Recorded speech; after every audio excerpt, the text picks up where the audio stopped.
마땅히 찬송 받으실 여호와께 영광을.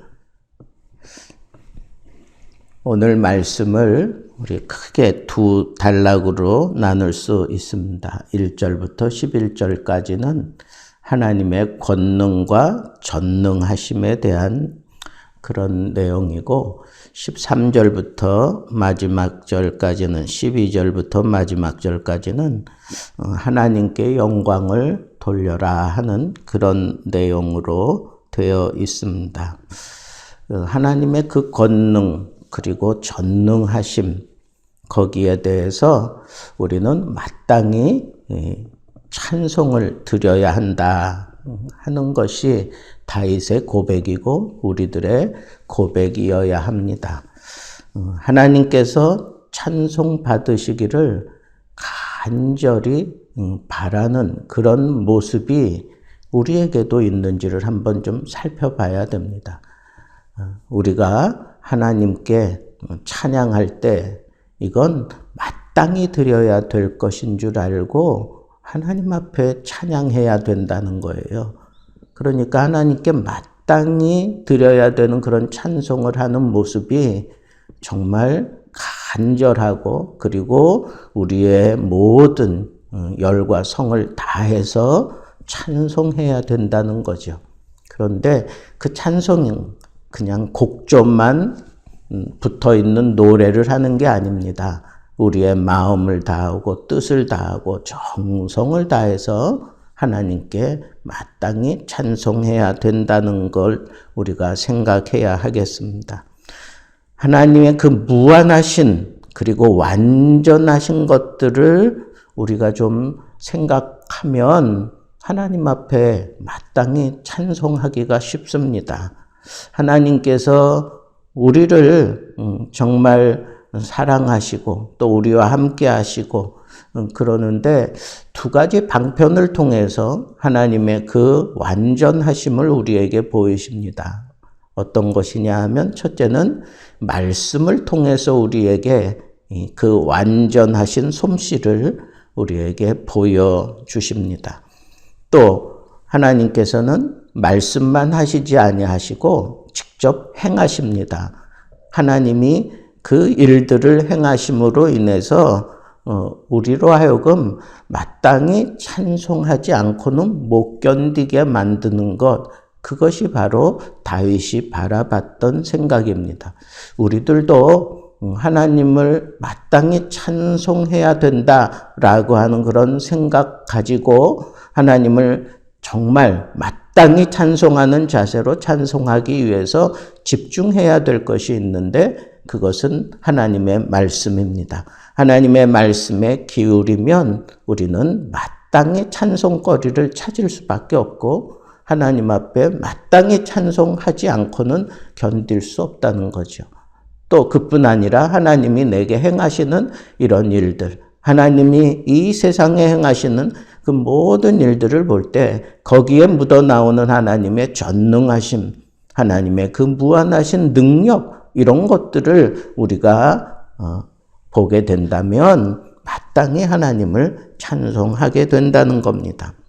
또 세상에 그 창조하시고 또 섭리해 가시는 그 하나님의 솜씨를 보면 우리가 참 하나님 능력 있는 분이다, 하나님 참 전능하신 분이구나 하는 것을 우리가 경험하게 되는데, 그럴 때 그냥 너나 할 것 없이 하나님을 향하여 탐복하며 찬양이 터져 나올 수밖에 없다는 거죠. 하나님은 세상을 무한하신 능력으로 지으시고 만드셨습니다. 그리고 그 무한하신 능력으로 전능하신 그런 권능을 가지고 만드실 때, 이 온 우주 만물 만드실 때 참 저거 어떻게 만들었나, 우리 인간의 생각으로는 참 신비롭다. 그러나 하나님은 그 창조 솜씨를 너무도 쉽게 그렇게 하신 분인 것을 우리는 생각할 수 있고, 그뿐 아니라 이 온 우주 만물이 돌아가는 것만 보아도 정말 질서 있게 그리고 효과적으로 이 온 우주 만물이 하나님의 창조 솜씨를 드러내면서 이렇게 움직이고 있다고 하는 이 사실을 볼 때, 하나님은 정말 능력이 많으신 분이구나. 그리고 그의 창조 솜씨에 나타난 대로 정말 능력이 있을 뿐 아니라 그리고 효과적으로 이 세상을 운행하고 계시는구나 라고 하는 사실이 깨달아진다는 거예요. 그러니까 그 하나님을 우리가 경외함으로 찬양할 수밖에 없다는 거죠. 하늘과 그 만상, 바닷물을 보세요. 그리고 그 바닷물이 포함하고 있는 그 땅의 모든 그 경작물들을 보세요. 그 하나님의 창조 솜씨에 의해서 지금도 자연적으로 이루어내면서 생명을 싹 틔우고 또 생명을 다시 회복시키고 그러면서 이 세상이 움직이고 있다고 하는 이 사실, 그 뒤에는 하나님의 창조 솜씨가 있고 하나님의 전능하심, 능력이 거기 담겨져 있다는 것을 우리가 알 수 있습니다. 그것뿐 아니라 하나님께서는 그 권능과 전능하심을 그의 뜻을 드러내기 위해서 온 우주 만물을 통치해 가시며 그의 뜻을 드러내시기 위해서 사용하신다라고 하는 것을 우리가 생각하고, 또 하나님께서 그 통치에 반대하는 그 모든 원수들을 하나님께서 그들의 도모를 좌절시키고 하나님 자신의 뜻을 성취시켜 가시는 전능하신 하나님, 그 누구도 거부할 수 없는 그런 마땅히 찬송받기에 합당하신 여호와 하나님이시다라고 하는 사실을 알 수가 있습니다. 자, 그러면 이렇게 마땅히 찬송받으실 여호와께 우리는 어떻게 해야 되는가? 그에게 우리가 마땅히 돌려야 되는 영광을 돌리며 살아야 된다라고 하는 것이 이제 후반부에 다윗이 얘기하는 그런 내용들입니다. 그런데 하나님께 영광을 돌리기 위해서 우리가 깨달아야 될 게 있는데, 첫째는 하나님의 일반 은총입니다.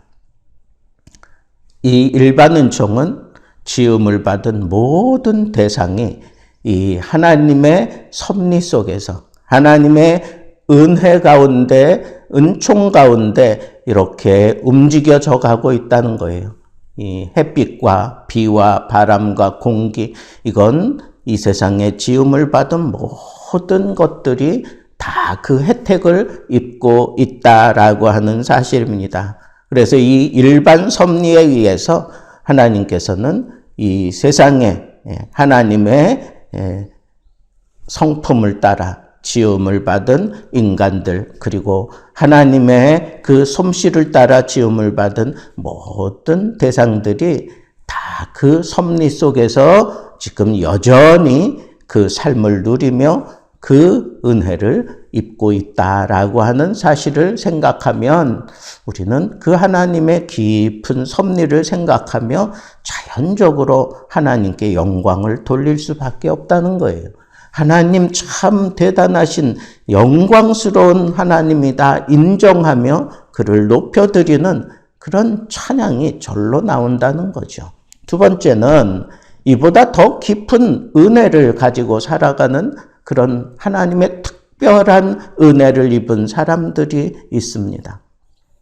하나님의 특별한 은총 속에서 살아가는 자들, 그들은 그 특별한 은혜를 받은 자들이라면 마땅히 하나님 앞에 찬양과 경배를 드리며 하나님을 영화롭게 하는 그런 삶이 그들의 삶의 목적이 되어버린다는 거죠. 그래서 하나님으로 자기 하나님을 삼은 나라가 복이 있듯이 하나님이 나의 아버지가 되시고 하나님이 나의 구주가 되었다라고 고백하는 자들은 그 어떤 것하고도 비교할 수 없고 바꿀 수 없는 그 특별한 구속의 은혜를 그 마음에 담고 하나님께 영광 돌리는 삶을 살아가게 된다는 것입니다. 또 그들의 삶은 그래서 하나님을 경외하는 그런 특별한 모습으로 하나님의 영광을 드러내기 위해서 예배하는 삶을 살게 된다는 것이죠. 그렇습니다. 우리는 하나님 앞에 특별한 은혜를 입은 사람임을 늘 자각하면서 예배를 통해서 하나님을 기쁘게 하는, 하나님을 영화롭게 하는 그런 삶을 살아야 되는 것입니다. 그래서 웨스트민스터 신앙 고백서 제1조 1항에 보면 하나님을 영화롭게 하는 것이 무엇이라 그랬습니까? 그것은 하나님을 인정하고 그리고 영원토록 그를 즐거워하는 거라 그랬습니다. 우리 영혼은 그를 날마다 바라보며 즐거워하며 사는 것, 그게 바로 하나님께 영광을 돌리는 특별한 자들에게서 보여줄 수 있는 그런 영광거리입니다. 세상은 다 저마다 지음을 받은 대로 하나님의 영광을 드러내고 있는데 우리는 그것과는 차원이 다른 특별한 사랑을 받았기에 우리는 특별한 모습으로 하나님께 찬양과 경배를 드려야 합니다. 하나님의 구속의 은혜에 감격한 모습으로 온 세상 만물 가져도 주 은혜 못다 갚겠네. 특별한 사랑받은 나 몸으로 제물 삼겠네. 몸으로 제물 삼는 거, 예배하는 거 말하는 겁니다. 여러분, 이 예배가 얼마나 영광스러운 겁니까? 오늘도 이 거룩한 성일 주님 앞에 모여 하나님 앞에 예배드리는 이 귀한 영광스러운 삶, 그것이 바로 우리에게 주어진 특별한 은혜임을 마음에 간직하고 오늘도 하나님 앞에 모여서 몸으로 제물 삼으며 하나님께 영광 돌릴 수 있는 그런 거룩한 하나님의 백성으로서의 삶의 모습을 뒤로 미루지 마시고 예배하는 자들, 예배로 말미암아 하나님을 영화롭게 할 수 있는 특별한 은혜 속에서 살아가는 하나님의 사람들 되기를 우리 주님의 이름으로 축복합니다.